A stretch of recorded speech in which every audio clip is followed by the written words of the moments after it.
Hey, what's up, Toast for Tips Virgin Gang? Hope you're doing well. I'm doing pretty good today on stuff I got semi-recently in the mail is going to be this nice binder right here. Yes, it's the Pokavault binder, the Sean's binder, the Walking binder. Hell yeah. Got to make sure I take my multivitamins every day, and he's going to get right there. Hey, all seriousness, I've always been told to check out Vaultex binders because they're quality, and I got to say I like this a good little bit. And of course, supporting Sean, it was a no-brainer. Got like good quality stuff.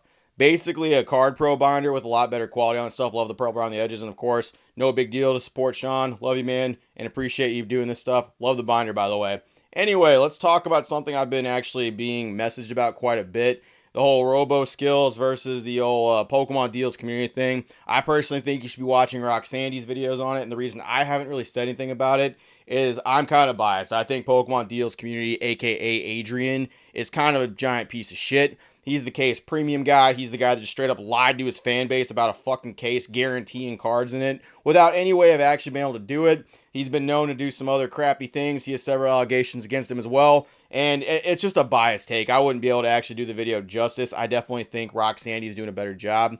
But I can talk about this because I saw this and I thought this was hilarious. So with all this stuff coming out on both sides, Robo Skills is definitely having some stuff too. If you don't know who Robo Skills is, by the way, he is the Pokemon Comedian and the self-proclaimed owner of the most viral short Vine tweet, short, whatever the fuck thing you want to call it, where it's basically a trade-up challenge. I think that's what it is, and it's a fake video, in my personal opinion. I'm 99.5% sure most of those trade-up challenges are fake. They don't really work like that. It's all for views, all for clicks, all for whatever. Hey, you got your views, you got your clicks. I'm making videos too. Whatever, not the point. But I saw something floating around, especially with the Pokemon Comedian part. I saw a little bit of stand-up coming up lately where apparently it was relevant to stuff that he had been accused of and relatively to like his actual character. And this was on Pokemon Overflow's page. I recommend you go check them out as well. They have great takes. They have great videos. They do a lot of long-form content, and I do recommend check it out. This little piece of stand-up was on here, and let me tell you, when I first saw it, I was like, man, I may have found the stinkiest, worst comedian I have ever seen in my life. And I have watched a lot of stand-up comedy. I love stand-up comedy. I love the art of it. I love jokes. And I really do think most people actually can take a good crack at it as long as they're genuine, they be themselves, and they tell quality jokes that they work on, they craft, and it's something that you definitely got to work on. We're going to watch an example of it that I think is actually kind of trash, and we'll get into it here in a little bit, but check this shit out. Yeah, they say emotional support animals are these pets people can get, like dogs and cats, that are supposed to eliminate depression and anxiety, but they don't eliminate depression and anxiety. They just delay those effects for about 10 to 12 years. Yeah, strap in. That's the kind of quality stuff we're dealing with here today. Yeah. Emotional support animals, the average lifespan of a pet that's about 10 to 12 years, that's the fucking joke, and then they die, and then you're sad again. Yeah, if you have a pet for 10 to 12 years and you're not sad about that, I think you kind of should be put on a list.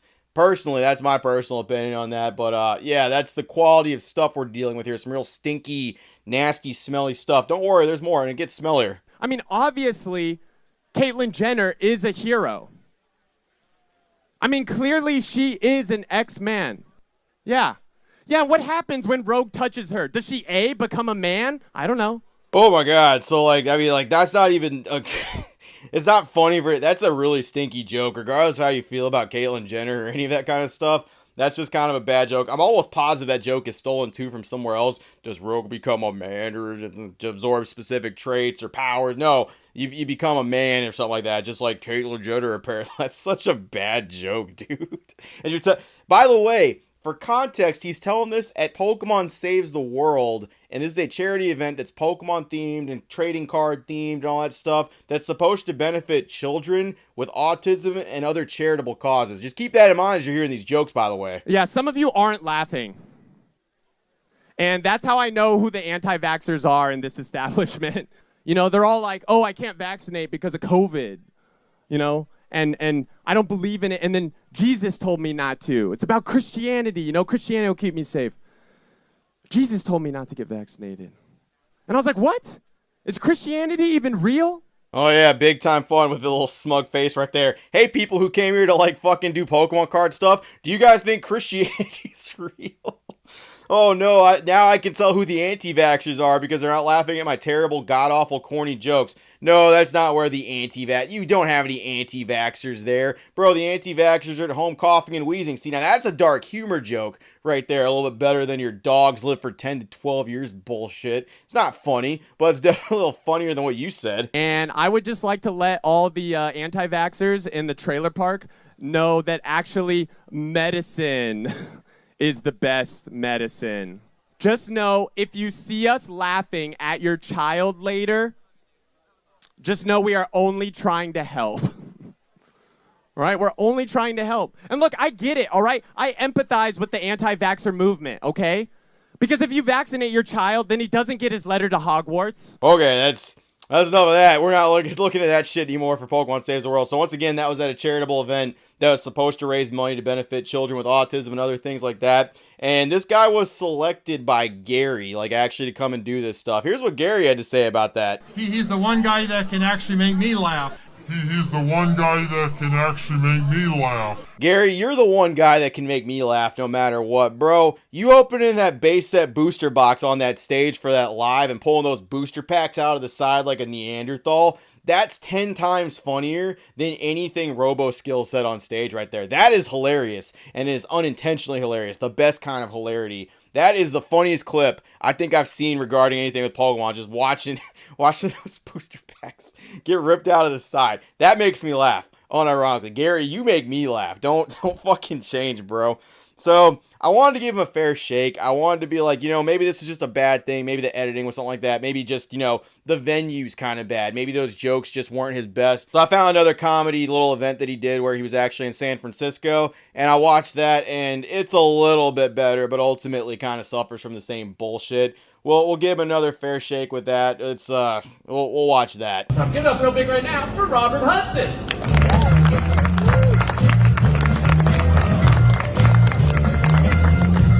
What is up, San Francisco? How you guys doing? All right, mildly sleepy? Got it. Wow, I have never done comedy next to the Castle of Gondor before. Holy shit, these walls are tall. What if just some elven archers just came out and murdered us all? Yeah, bro, what a good opening. What if there was like some snipers up there? Oh, duck and cover, am I right? Oh, that's a crazy big wall up there talking about Lord of the Ring reference start now. Bro, you gotta open it up with like normie stuff, especially if you want to do like some nerd comedy. Hey, don't take my word for it. You're the one with 90,000 subs. What the fuck do I know? But if I was gonna start some, I wouldn't I'd talk about like, Goku and Super Saiyan and make a couple jokes like that. I wouldn't fucking open up my thing with like, hey, who's the strongest human do you think? You think it's Krillin, you think it's Tien, or you think it's Master Roshi? Which one do you guys think it is? Well, here's why. Like, Krillin actually had his potential unlocked when he was on Namek, but Master Roshi is like fucking, like who's gonna fucking dude, keep it down a little bit. Keep it the fuck down. The sniper thing, bro. Like, yeah, that's what people want to hear right this second. Anyone here heard of emotional support animals? Yeah, they're not real. They're not. I was shocked when I found out too. They say emotional support animals are these pets people can get, like dogs and cats, that are supposed to eliminate depression and anxiety. But they don't eliminate depression and anxiety. They just delay those effects for about 10 to 12 years. Yeah, then it all comes rushing back. It's kind of counterintuitive if you think about it. Yep, we got the repeat offender joke here. It wasn't funny the first time, definitely not funny now. I do think the venue change has helped him quite a bit. There are at least people he's giving him a little bit of feedback. The one at Pokemon Saves the World, I don't know what the hell was going on that day. Probably weren't expecting to be lectured about Christianity and anti-vaxxing. That's probably what I think. But right here, seems like they're giving a little bit of stuff back. We'll give them that. It's going a little bit better. We'll keep going. This is good. You thought that was offensive. I went on a date with this girl recently, and by recently I mean 5 months ago.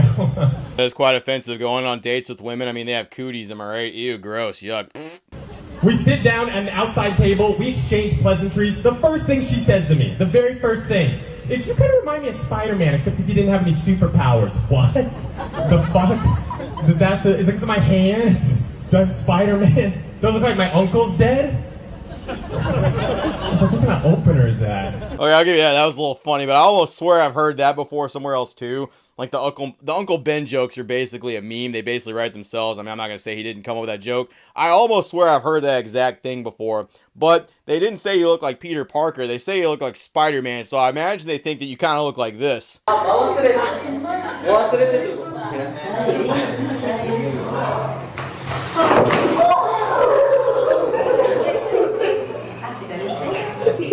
Don't look like my uncle's dead? Yeah, that's what I'm kind of getting from that. It's a little funnier. Well, I think that's a little funnier. So I said, listen, lady, that's offensive, all right? Because I was bitten by a radioactive spider. And I didn't get superpowers. I just became a huge Imagine Dragons fan. Whoa, radioactive. Oh, brother, this guy stinks! Yeah, she told me she was a big country fan. I was like, well, I'm from China. Originally, yes. I was like, what, you want me to be from Russia? Well, I'm not that into American politics, all right? I'm just not. You ever like watch like The Big Bang Theory or something and Sheldon just says something and you're like, you know, there's a laugh track behind it. I feel like I'm supposed to be laughing at a couple of these things. You know, young Sheldon says bazinga, so I think it's supposed to be funny, haha. But like nothing erupts in your belly or anything like that. You're just sitting there. Yeah, this is what I kind of feel like I'm watching right now. Like, oh, big country, China. Whoa, got him. It's literally dad jokes without any solid dad delivery in any aspect of it. That's my personal review of what you're doing, man. All right, you were right to not laugh at that joke. You were right to not laugh at that joke. It wasn't funny. So I am a multiracial comic living in SF, which means I am half Asian and half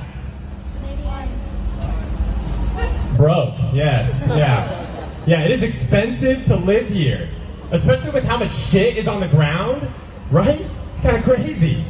Like, have any of you guys ever just been walking around SF and you see a pile of shit and you're like, God damn, that looks a lot better than mine.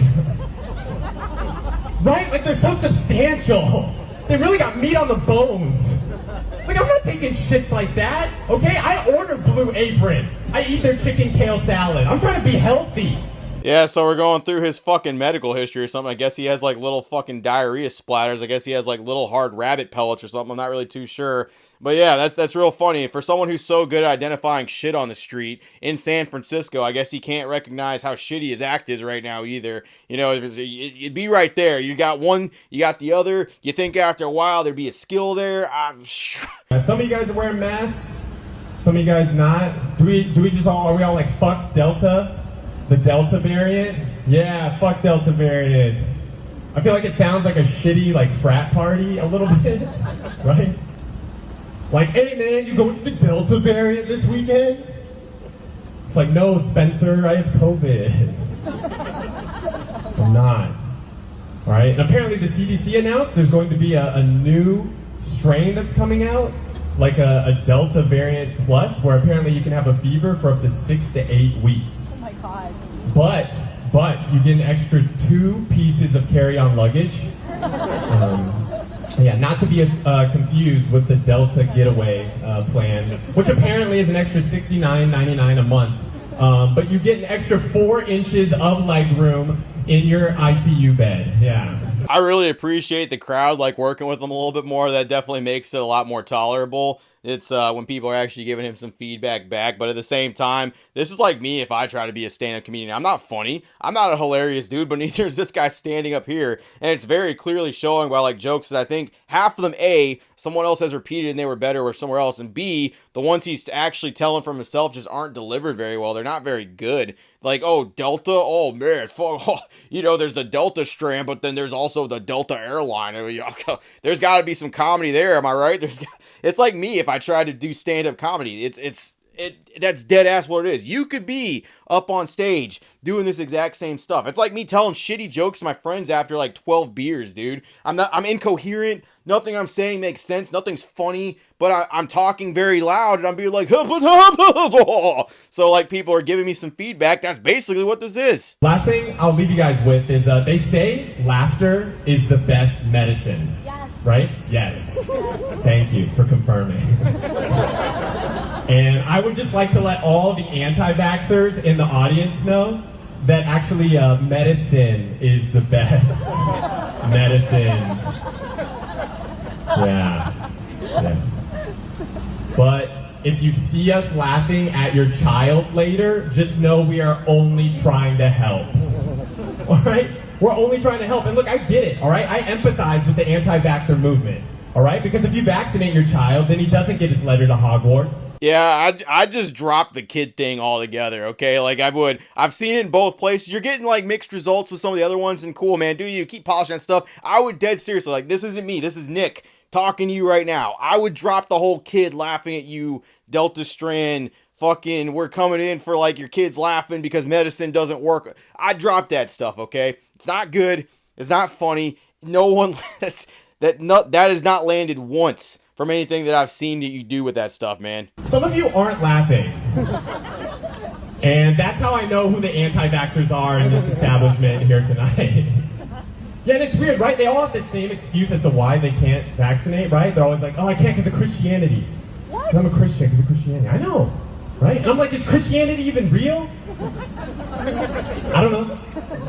I'm not here to make that call tonight. But 2 of every animal in the same boat, get the fuck out. Like, what about the fish? How did we get all the fish? Did they just swim alongside the boat?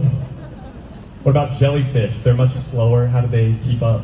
Yeah, that's it. That's about all. He did a little bit better over there. I think a year's passed. I think he's had a little bit more time to do that stuff. But this Big Bang Theory episode's got to stop. I've never been a fan of that show. Maybe it's just me personally. I think the comedy's a little stinky. I definitely think it was very, very stinky at Pokemon Saves the World. Yeah, I mean, it's not a crime to tell a bad joke. It's not a crime to be unfunny. If it was, I would be fucking locked up too. So, whatever. Just not my cup of tea. I think the Pokemon Comedian is still yet to be discovered. We still have somebody who I think can outdo that garbage as being up there. And, I mean, I don't know. Maybe I'll dig into the other stuff as well. Maybe I'll dig into everything else. We'll see what all floats up with the whole allegations thing. But we just had a little bit of fun. Hey, Robert, don't take it too personally, big dog. I mean, it's not a crime to be unfunny. That's all I got. Appreciate it, Virgin. See you later.